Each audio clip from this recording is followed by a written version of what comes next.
Imagínalo, estás de pie en la plaza de tu ciudad. A tu alrededor, herreros, panaderos, comerciantes, gente común viviendo su vida. De pronto, alguien llega corriendo, sin aliento, gritando que el ejército más poderoso de Europa se acerca. No para negociar. Para aplastarlos. ¿Qué haces? La mayoría de las personas a lo largo de la historia eligieron sobrevivir. Inclinar la cabeza. Pagar tributo. Vivir un día más. Pero en 1176, en un campo a las afueras de un pequeño pueblo italiano, un grupo de comerciantes y artesanos tomó una decisión diferente. Salieron a enfrentarse a ese ejército. Sin murallas que los protegieran. Sin un rey que los liderara. Solo ciudadanos con lanzas, interponiéndose entre sus hogares y un emperador que creía que el mundo le pertenecía. Y cuando el polvo se asentó, fue ese emperador quien se retiró. Esto es Legnano. La batalla que no debía ocurrir. La victoria que nadie vio venir. El día en que personas comunes demostraron que el poder no se trata solo de espadas y armaduras, sino de la voluntad de mantenerse firmes cuando todos esperan que huyas. Retrocedamos y veamos cómo sucedió. A mediados del siglo XII, el norte de Italia no era un solo país, sino una constelación de ciudades-estado independientes: Milán, Verona, Brescia, Cremona. No eran aldeas dormidas. Eran potencias económicas. Las rutas comerciales las atravesaban.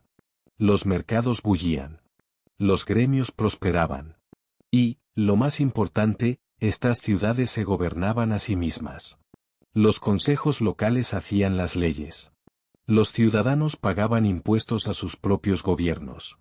Los tribunales resolvían disputas sin necesidad de la aprobación de un señor lejano. Para quienes vivían allí, eso era simplemente lo normal. Práctico. Justo. Pero para Federico Barbarroja, emperador del Sacro Imperio Romano Germánico, aquello era un insulto. Barbarroja miraba el norte de Italia y veía territorio que le pertenecía. No socios. Súbditos. Que estas ciudades nombraran sus propios jueces sin su bendición, que cobraran impuestos sin enviar una parte al norte, que actuaran como si fueran soberanas, eso no era autogobierno. Era un robo a la autoridad imperial. Para él, ni siquiera era cuestión de dinero. Era cuestión de control. Si las ciudades podían ignorarlo y prosperar, ¿qué decía eso sobre el poder imperial? ¿Qué pasaría si otras regiones comenzaban a tener ideas similares? Todo el sistema podría desmoronarse. Así que decidió recordarles quién mandaba.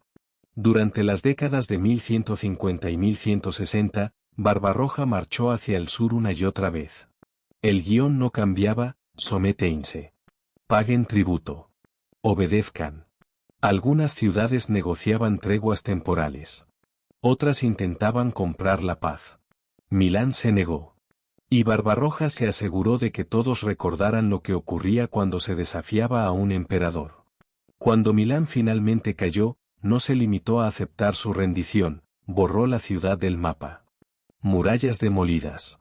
Edificios arrasados. La población dispersada como semillas al viento. No era solo conquista. Era una declaración escrita en escombros: esto es lo que cuesta resistir. Pero aquí fue donde Barbarroja calculó mal.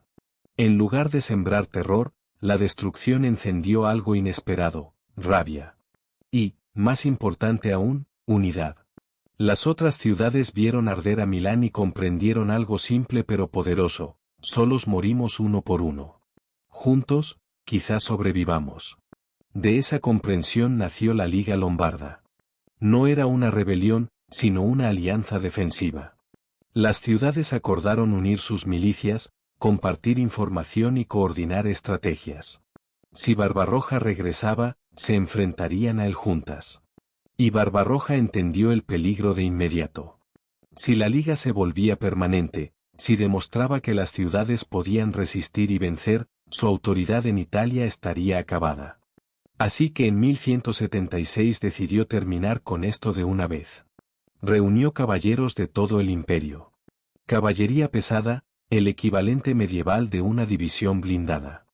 Fuerza suficiente para aplastar la confianza de la liga para siempre.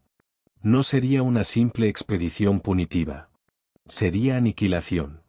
Con esa certeza, el ejército imperial marchó hacia el sur. Hacia Milán. Hacia un pueblo llamado Legnano. Hacia un campo que demostraría que estaba catastróficamente equivocado.